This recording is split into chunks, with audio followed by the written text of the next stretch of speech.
We're live, y'all. Hey. Nice. Hey. All right, or it's at least setting it up. Slacking. Slacking. We're slacking. Well, Slack etiquette. So is it Slacking. In case you didn't already guess from the title and what we're talking about, today's topic that we are going to go over is Slack etiquette. This has become a lot more popular over the last several months as more companies have had to shift to some remote, but we've all been using Slack for quite a while here at Content Cucumber. So we're going to talk about some of the biggest do's and don'ts that we follow or don't follow and why. So, yeah. I think first up is probably Threads. Yeah, I'm still learning those. So where do you all stand on Threads? I think if you're answering someone's question, you answer in a thread to the question. Even in a DM? Not in a DM. That's different because you're not cluttering up the space as much. Unless you're going to make like a really long list. Yeah. I agree with that. The only time that I use threads in DMs is if there's like if I took a day off or something, and so there's like 4 or 5 questions that are totally separate messages, I might do the response to each question as a thread, just so that it's clear what each response is to. Yeah. But other than that, I really don't, I guess I don't see as much value for threads in DMs because you're the only person who's going to be reading it anyway. Whereas in a group, I can look at the topic of a thread and be like, oh, that's not super relevant to me. I can just kind of skim it and keep going. Or, oh, that's super relevant to me. There might be some action steps for me in here and click into it. Yeah, I think it depends on the content of the message. Like when I send a video, it's more helpful when people respond in a thread because it's all very contained in one spot. I know exactly where it is. Especially, What about Go ahead. Oh, I was just going to say, what about, do you think Slack should add sub-threads? A thread to the thread. No. I can see it's too much. But I think that would very quickly just like get out of control to the point where you're like 15 clicks in and not all the way. Like I see that becoming like a Reddit post. Yeah, like it keeps going. And well, maybe you could only sub-thread once. Maybe there's not infinite sub-threading. But I've definitely seen a subject matter that involves a lot of different people in a sub-thread responding to the people responding to the thread would be useful. I see. Yeah, make it just less cluttered, maybe. Because I've definitely like asked people questions and like a lot of staff members will respond and I want to clarify their perspectives. So what I have to do is I just have to write a message and tag them and then write another message and tag the next person. Write another message and tag the next person. And then for them to respond, then they all have to find their question. I have to remember which one a sub-thread.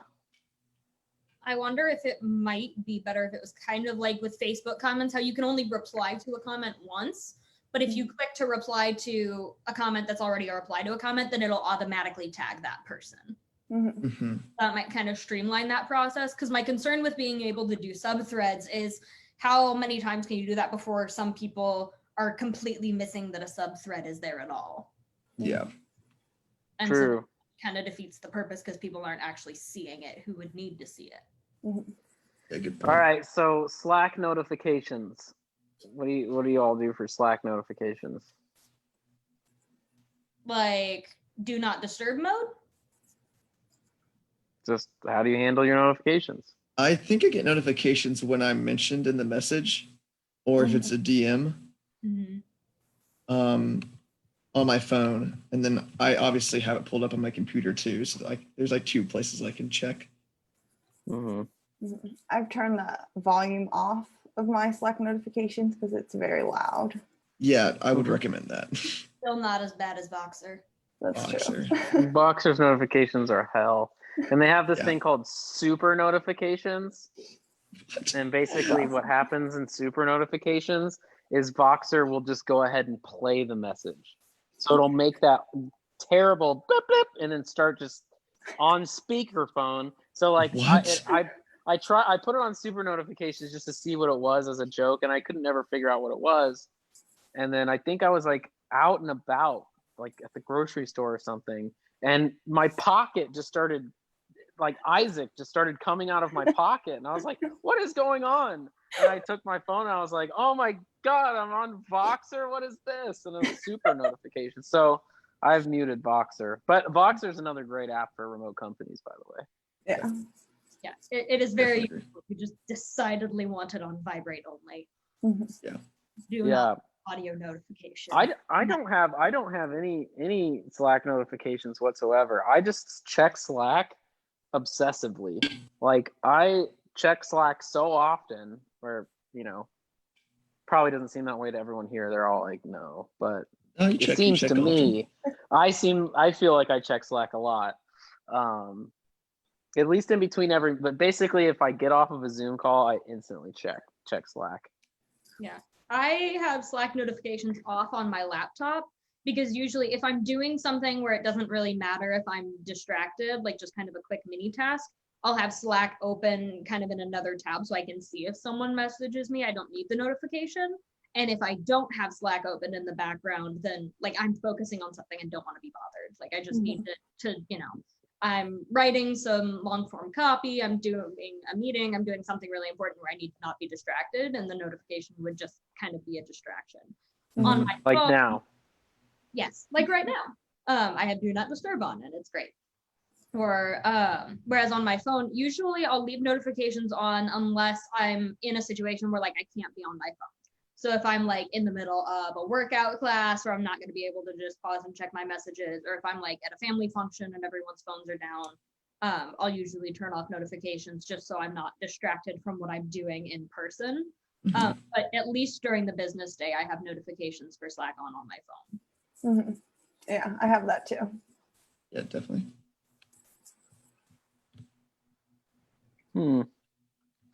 Yeah, so threads, notifications. Oh, emojis. Yeah. What do you all think about Slack emojis? I know John Raciniak was very anti-Slack emojis when he first started, and now he puts his squirrel emoji on everything. You mean like status or like emojis to like responses?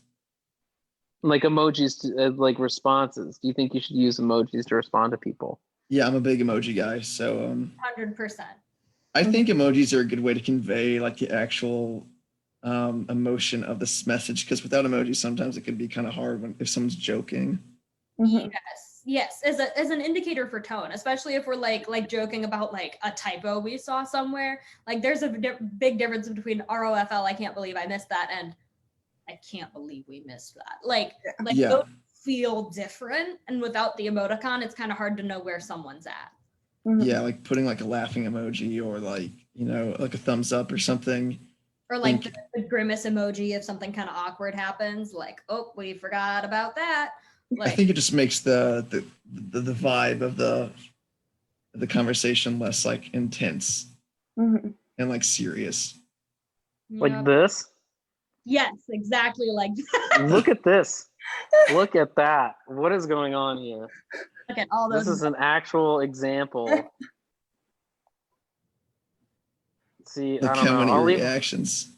I'll leave a cucumber on this. That seems appropriate. Maybe a dancing cucumber too. Yeah, dancing cucumber is good. I love the dancing cucumber. I think that's my favorite affirmative reaction. Yeah. Yes. Here's I saw this. It's great. Oh, here's our. Oh, I love the trash fire too. Trash fire is so good. The dumpster fire. A few times that has come. There's dabbing Squidward. I don't know who added the. I love that one. I think Party Parrot is better. This guy, I like Fancy Parrot. Yeah. That's Fancy Parrot. These are all the ones that we've added to our. I don't know who added this. This thing's kind of scary. Who added that? What is it? Yeah. It's a club with barbed wire around it. Why? Who added that? Like at least the BoJack Horseman one I get. The Cubs one I get. But I don't know who added that. Well, here's John's. It's this squirrel. He added that squirrel. Love the squirrel. And then the head banging against the wall. That one's How do you even add these? I like that one. Slackmoji. Yeah, Slackmoji. You can add them. Oh, we have Pac-Man too. That's a good one. I'll just start adding some. Oh, we have champagne popping. That one's a good one. When there's something to celebrate. Ooh, coronavirus. That one's creative. It's a good one. Real creative. Denied. I don't think I've ever used that because I feel like a complete jerk. Like, That's if a I good meant one. that seriously. Yeah, just like I send a video and I'm like, is this good? And just denied. It's denied. No, your video's Denied. trash. So I think Oh, Pickle Rick. possibly the most important way that we use these emojis, though, in addition to reacting to messages, is we use them to set our statuses, which is super useful. Can't recommend using statuses enough. I know I put up a status, or at least try to put up a status every day whenever I take my lunch break. So I'll pick like just a random food emoticon and put lunchtime. So that way, if someone's messaging me, they know like, hey, like I'm away from my devices. I'll be back at some point. But it's really useful for that. Or like if I take ink on a walk, I'll throw up paw prints and say walking ink. I think it's just kind of a great note of like, hey, I'm away right now, but like I'm not like out for the day. I'm not gone. I'll be back soon. Just kind of a courtesy thing. Yeah, Mine is just cucumber mode engaged. That's pretty solid. Oh, let's look at Leah's got a good one. Hype Queen. That one is great. I like That's Leah. a good one. I was thinking Sam always has Pickle Rick. Yeah. Early squirrely. I don't think it's early anymore, John. Yeah, I feel like he always has that one up. Yep. Well, because you can. No, there's no other interesting statuses. Usually Sarah has this. Well, you had yours for lunch today. So did Quinn. I had an avocado up. It was great. Oh. See, I'm already in here and I want to check my messages, but I'm like, I'm broadcasting. I shouldn't check my messages on broadcast. Yeah, but statuses are great. And one of the things I like about them is you can set them to last a certain amount of time. So like for my lunch break, I can set it to default clear after 30 minutes.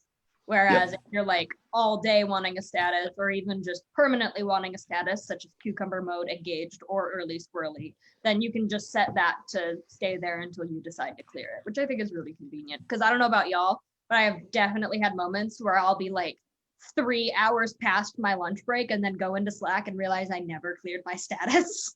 Yeah. So it's like 4 p.m. and it still says I'm on lunch. So Connor, how do you feel about GIFs? Well, I gotta go to class, so I'm not even gonna respond to that. Oh, I thought you were just gonna leave. I was so ready for you to just bounce. I was trying to set it up. I know you're trying to set that up for me, but I can't have the people watching thinking I'm that terrible of a person. Yeah. So well, we would have explained it. There he goes. I tried to set him up. That's why I asked him that, because I was trying to set him up. Because I knew he had to leave. As far as gifts go, Quinn is the gift queen. She's actually gifted. She is the gifted. I think. Oh, you know what? Here's another thing that we can. I don't know if I've showed you. Sarah, we need to make one for you. What's your silly title? You don't have one. I don't have one yet. No one made one. No, I don't know, Quinn. What should we make her silly title? Say we have the gifted one. We have here. We have the Spire of the Video Empire, which is Connor, who just left. Yeah, here I'll show the team. This is Quinn's. That's fine. It's nice. That's your business card. I love it. Oh, he has Senior Vice Wizard. That's still what his says. His is No. We need to update it. We need to update it to Squire of the Video Empire. Oh, is that what we're changing it to? That's what his email signature says. It's his email signature. That's amazing. Remember, I need to change my signature in my email. Oh no, I messed it up. Okay, how do I undo? Undo. Okay. It's kind of hard to edit in this, like, mobile. I'll just do this later. Why can't I? Oh, there we go. So what did you say it is? He put Squire of the Video Empire, remember? Like that? Yes.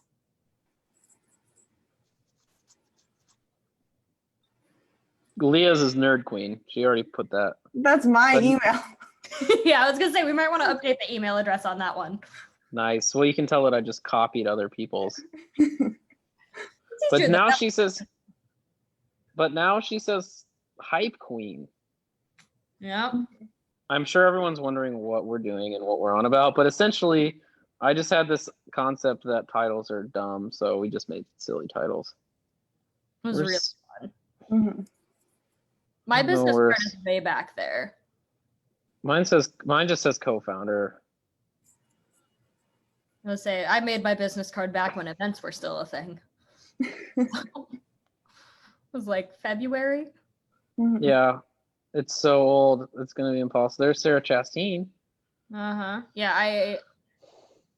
I know I copied hers to make mine, so it's probably close to there. Mm-hmm. All right. I can't find it, but we still don't have a thing for you. That's true. What's your silly title? What's the silliest thing that you do?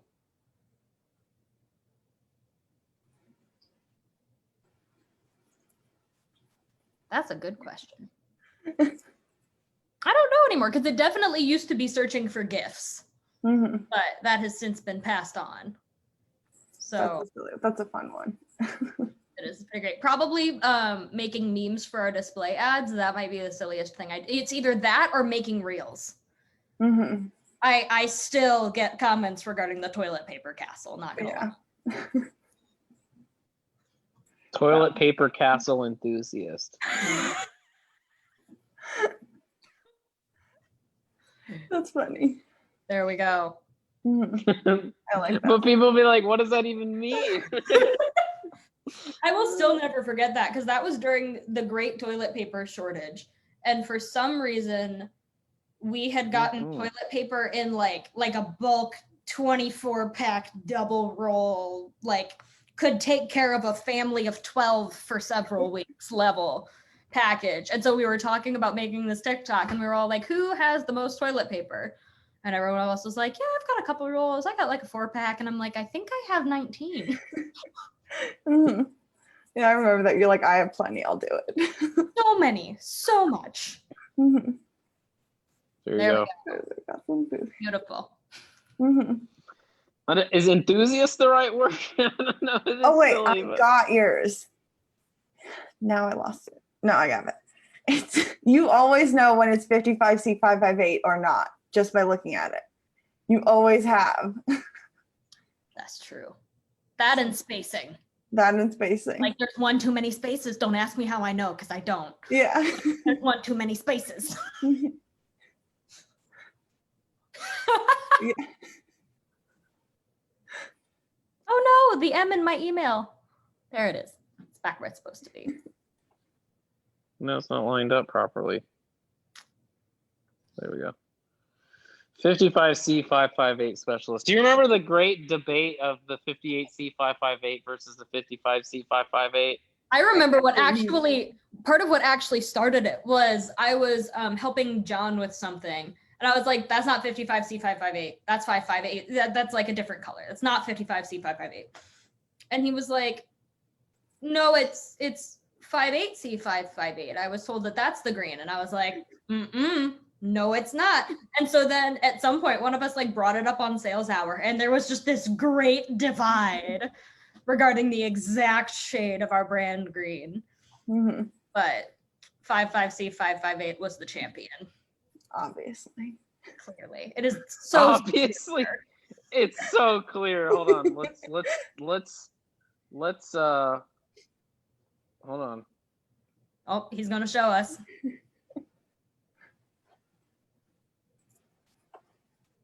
Let's see, Sarah, how oh man. Oh geez, oh Jesus. All right, we'll see if you get this right. Okay, I'm gonna quiz you. Uh-oh. All right. I'm like, oh, I don't know if I can get this one right or not. All right, so is it this one? Or is it this one? Can I see him side by side?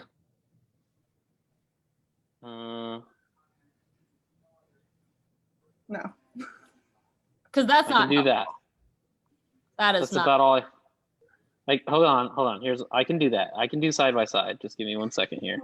Okay. All right.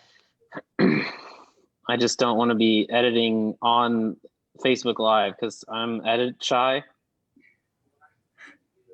So I need to do that on my own. So just talk amongst yourselves. I think everyone's edit shy on Canva. I feel like no matter how many graphics I create in Canva, I feel like a kid playing an adult instrument when I use it. Yeah. Like Exactly. I feel like a 5-year-old playing on some adult guitar, like, oh, I can totally reach all of the things on here. Like, it's just, you know, I mean, I've been using it for years. You would really think I'd be an expert at it right now. And like, I can probably make anything that needs to be made, but the process to get there will not be pretty. Yeah. Oh yeah, I totally agree. Yeah, same. Well, you know, I can't think of any. What happened? What? Nothing. Oh. I think he's getting feedback on the other end. I think there was a delay.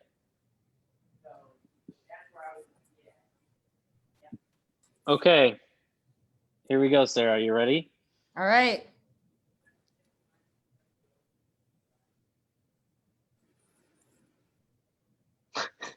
It's so similar. Isn't the top one 55C558? Yeah. Nope. No. The top one's 58C558. That's surprising. Because usually I thought 58C558 when I've seen it has been darker.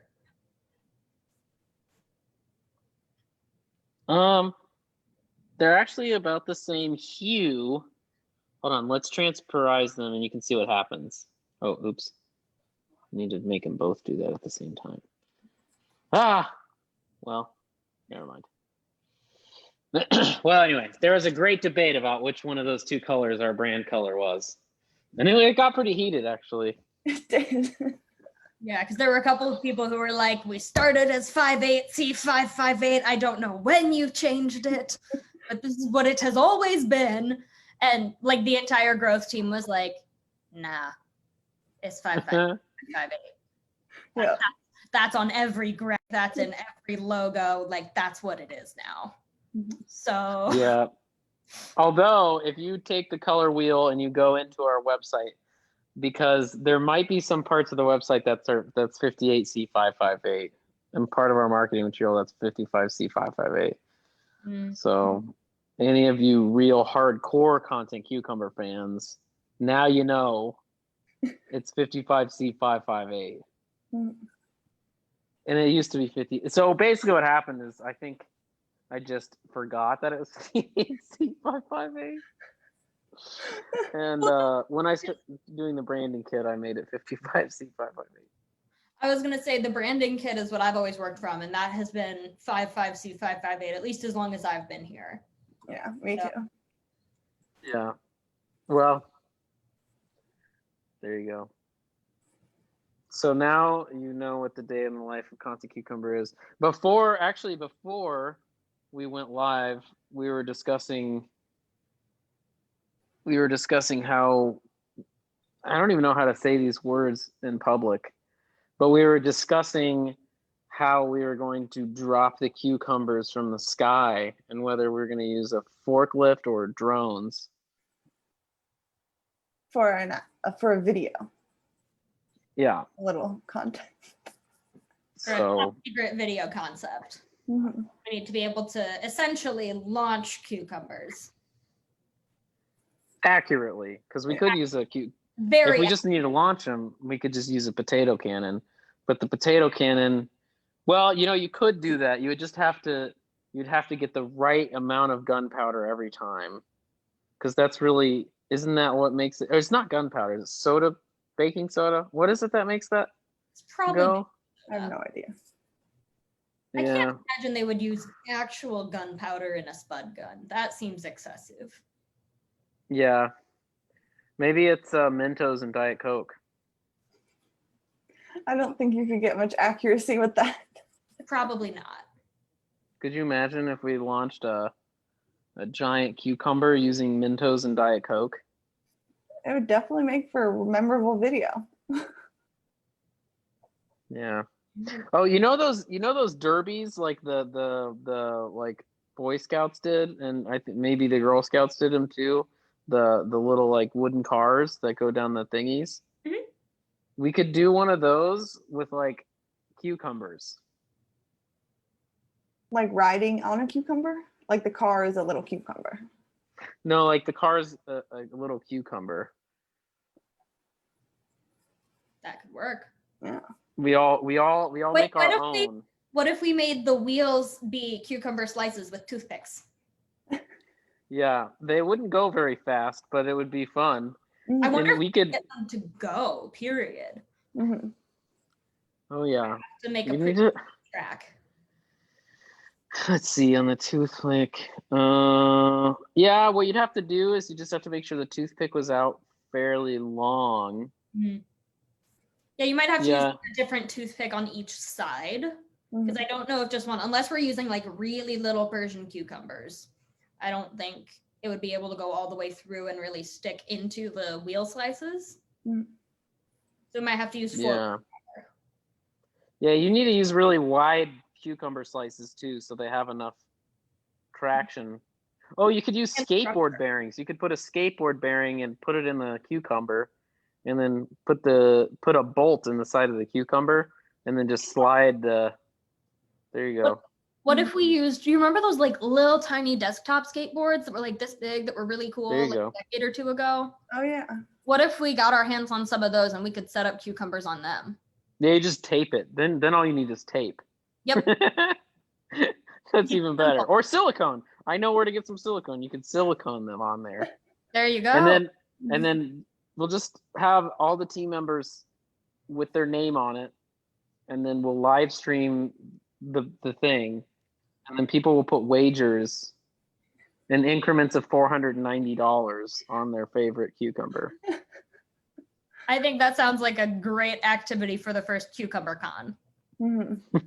But maybe not the wagering $490 thing. Maybe the wager is $4.90. Yeah. yeah. I don't Or know. 49 That's going cents. to be wagering $490. 49 cents with a zero. For some reason, we put a third digit. That would work. Mm-hmm. 49 cents, and there's just a zero. It's like 0.40, 490. Mm-hmm. Like gas, you know how gas has the third digit? That always annoys me. I hate that. Yeah. I always wonder who started it because now it's just such a default. Like you're not going to find a gas station that doesn't have the, extra 9 after the 2-cent places. Mhm. But like who started that and thought they were so clever and then every other gas station had to start doing it. Mm-hmm. 9/10 of a penny. Is it really is the 9/10 of a penny really that? I don't know. That's so stupid. I mean, I guess only if you're buying, how many, you'd have to be getting like 100 gallons for that to like add up to anything that you would even notice if it fell out of your car. Mm-hmm. As far as Okay, cheap. so the practice of tacking 9/10 of a cent on the end of a gas price goes back to when gas cost only pennies per gallon and was a tax imposed by state and federal governments. Gas stations added the fraction of a cent on the end of the price instead of rounding up the price. So I guess it's the exact value of tax back in the day, and they just never got rid of it. That's interesting. Yeah. It's a better reason than I thought. I thought it was just someone being like, we're going to make our gas look like it's cheaper, but it's not. Like, that at least makes some sense. Mm-hmm. I guess it's because if your gas is 50 cents a gallon and there's a 5-cent tax or 2% or 2% tax on that, it's less than a penny, So you have to like a 1% tax on a 50 cent per gallon is I can do this math. It's a half a penny. So that makes sense. In case anyone was wondering how we come up with newsletter topics, this is pretty much the process. Yeah. We'll just This get is the going and we'll be process. like, why haven't people written about this? We should write about this. And then we submit a jar request and it's wonderful. Mm-hmm. Yeah. Yeah, just wonder about random things. Well, and be willing to ask questions about things that seem like a given. Like, how is sliced bread sliced? Me asking that question completely out of the blue inspired our edition on how different things are made that talked about like how ketchup is made and cool stuff like that. That was a really fun piece. That was a fun piece. Or like why, another one that I really liked, I think this one was your idea, Chris. Why isn't nutrition and personal finance and ethics gen eds? That was a good one too. I still love the candles one. Yes. Why are the unusual candle scents? Yeah. I have PTSD anytime we say the word weird or unusual. We don't need to go into that, but I'm like, just be careful of how you frame that. Uncommon candle scents. Yeah, it was candle scents. Like refining ways of not like saying Friday the Night word weird. Perhaps unprecedented candle scents. Unprecedented. Any word but weird. Yeah. No, there were candle scents like football locker room and like there's some really weird ones. I think we also talked about some weird like lotion scents in that one too. Like what does a midnight walk smell like? I feel like that varies a lot based on where you live. What if you had like that? Like the locker room reminds me of having like Febreze that smells like septic tank or something. Like what? Yeah, I think it was supposed to smell like, what was it? It was like musk and leather. Or it was weird. That scent.